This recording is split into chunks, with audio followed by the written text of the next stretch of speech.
Well, thank you, Steve. As mentioned, we'll have those stories later on Fox News at 4 and 5 o'clock. But right now, your forecast, it is a little gray and gloomy out there.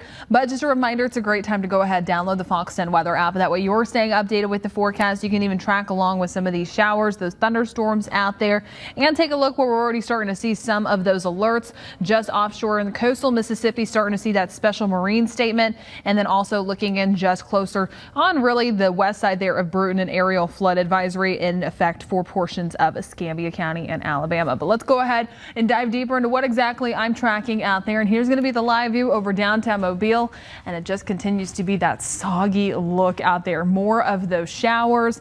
It's not looking the prettiest. Temperatures right now resting in the upper 70s. It's about the one good trade-off is that it's been cool out there for today. But taking a look at those conditions on radar across the Gulf Coast, only more of this rain coverage will continue to push in heading into this afternoon. Noticing more of those thunderstorms further towards our inland spots, especially northern Clark County. Seeing some of that just on the northern side there of Coffeyville. Some heavy rain showers just now pushing in. Thomasville, you're looking a little better. Grove Hill down towards Jackson, just that moderate steady rain. Stronger thunderstorm closer towards Castleberry and Evergreen. That's where we're seeing the majority of that heavy rain, that lightning that's taking place, extending down closer towards Bruton. Central to northern Mobile, Baldwin counties, just steady rain. That's all this is. Really not even hearing any rumbles of thunder, not seeing any of those lightning strikes. Just some steady rainfall out there. Just make sure you're driving carefully. Some ponding water already on some of those roadways. Seeing lots of reports on social media from folks at their homes that have a lot of ponding water in their front yards, their backyards. You're not alone with that. This has been some decent rain rates out there with some of this rain just staying stationary. We're starting to turn a bit more isolated for portions of southern Mobile, Baldwin County, seeing some improvements out there. And then the Florida Panhandle, also a decent thunderstorm just closer towards Florida, extending down towards Defuniak Springs and into Miramar Beach. Things a little soggy closer towards Escambia County, Florida. Timing things out on our futurecast, we'll continue to see more of this rain coverage heading into the rest of this afternoon and this evening. So in case you do have any of those evening plans, again, you might potentially see some of those impacts, cancellations to kids' sports practices, games, camps that they might have. We'll notice some of this activity begins to quiet down once we get closer towards sunset and just a little beyond it, but still some isolated showers and storms possible overnight. But taking a look at the estimated rainfall that we've seen over the past 12 hours, quite a bit, especially a little closer between Bay Minette and Stapleton there. 4.5 inches of rain just in the past 12 hours. Seeing more of those rain rates near Saraland, Satsuma, over 3 inches, even closer towards I-65 and I-10 in Mobile County. Depending upon your location, because look at Pensacola, about 1/2 inch of rain. Drive carefully out there. Some ponding water still possible on the roadways. I'll talk more about your forecast coming up in just a little bit. You know, we've been talking about it. Why didn't it rain like this yesterday when we were off? I know. Just perfect never, napping weather. I know. It stormed, but there were still some breaks in the rain coverage. So I'm okay. I'm okay with it being on a Monday. Get it out of the way. Okay. Hopefully is it still going to be like this a little bit later today? Yes. Okay, that's good for us. I know. I feel like I need a coffee now, though. Oh my gosh, don't say that because I'll join you.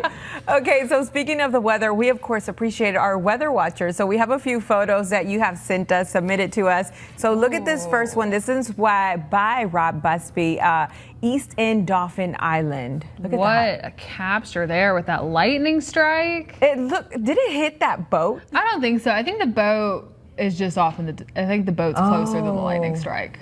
That is scary. Obviously, when I saw it, I'm like, wait, what happened to the boat? Yeah, the boats, the oil rigs out there, because that is quite the lightning strike. Great capture there from Rob.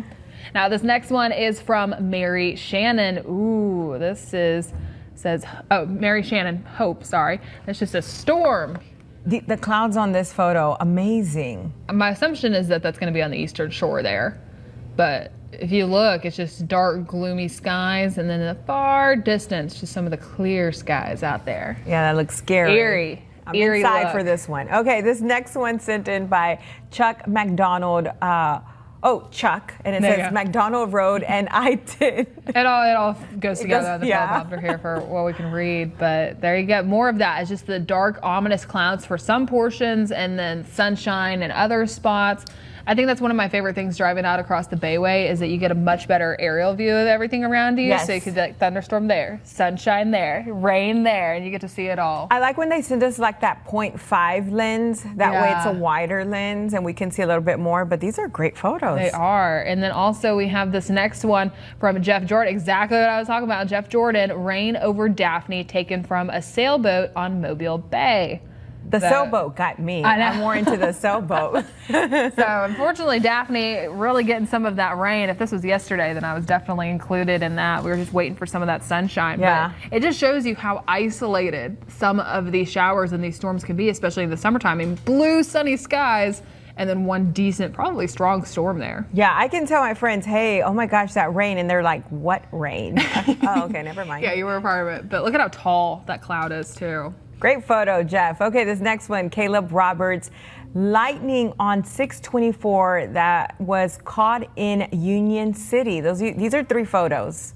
Look at that. Those lightning strikes.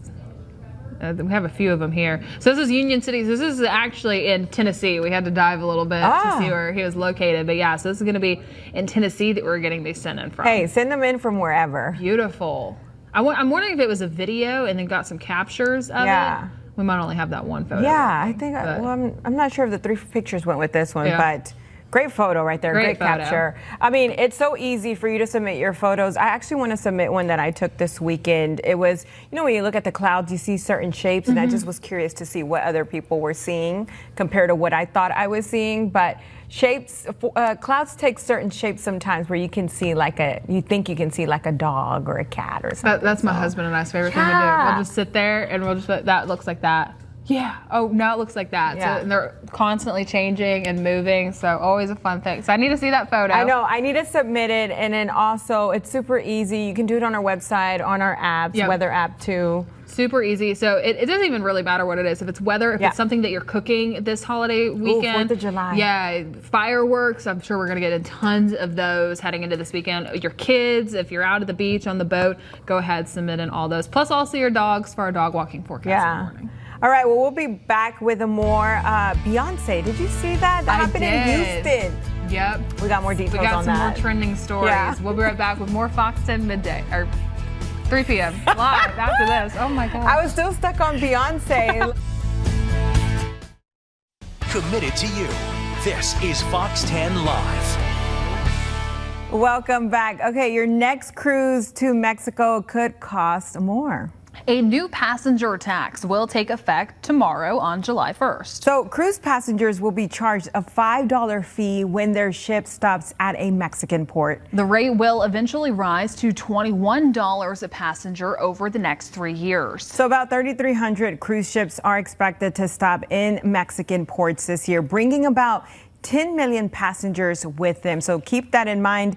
What threw me off is you saying tomorrow, July 1st, Yeah. and I'm like, oh my gosh. It's here. It's here. I think that this is a trend that is only going to continue. We saw it happening in Italy. I think Greece is also implementing it. I'm not happy about it because it does sound like a small amount for right now, but I think it's only going to be more and more, and it's going to have that snowball effect. Yeah, well, Keep that in mind. You got a budget now for Yes. tourist tax whenever you travel. okay, this next one, this has been the talk for this past weekend.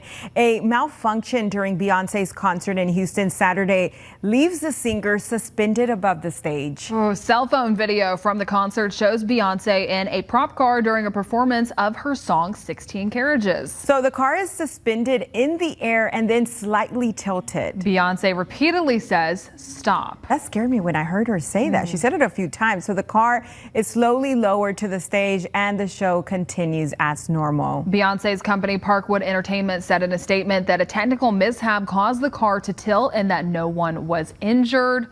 Oh, but the fact that she was still able to stay calm. Yeah, I noticed communicate but stay calm Yeah. is the key there. So professional. And you know, Houston, you know, that's her town. Yeah. And I'm like, gosh, I hate that it happened in Houston, but thankfully she was safe. The show went on. Yeah.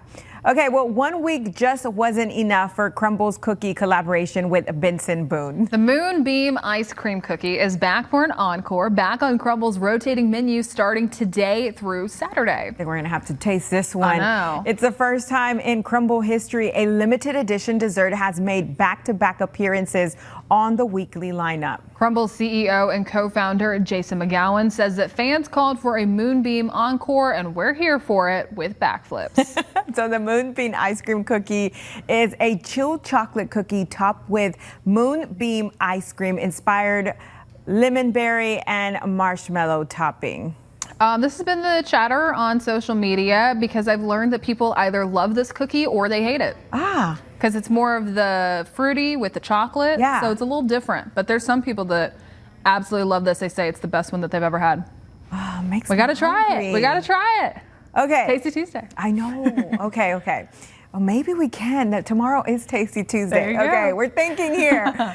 Okay, so have you heard of the term fridge cigarette? It is a new way of talking about having a Diet Coke while on a work break. Think of it as the traditional smoke break, but with soda. The term fridge cigarette is now growing in popularity, especially on social media. So one of the first posts to use the term on TikTok in early June now has nearly 4 million views. Some people are having fun with it and sharing videos of themselves sipping their sodas as if they were taking a drag.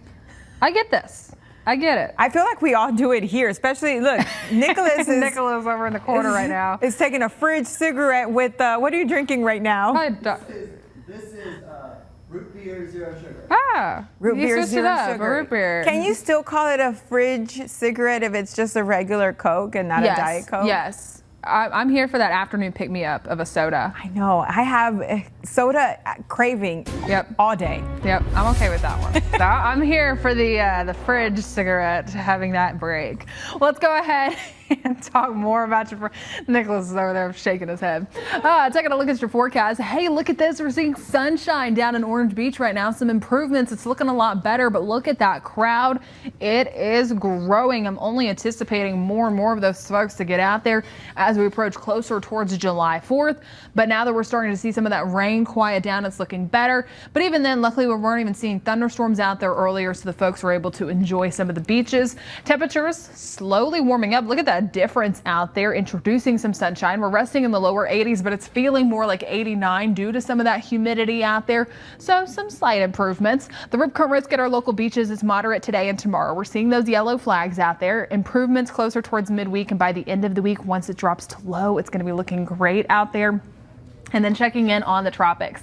There is one area that we're monitoring, really not even an area just yet, anticipating this to become an area of low pressure once we get towards the end of the week. No major concerns for us. However, if you are traveling for the July 4th holiday, if you're going to be traveling closer towards the east, the Big Bend region there of Florida Peninsula, that's where you're going to start to see some of those potential impacts regardless of development.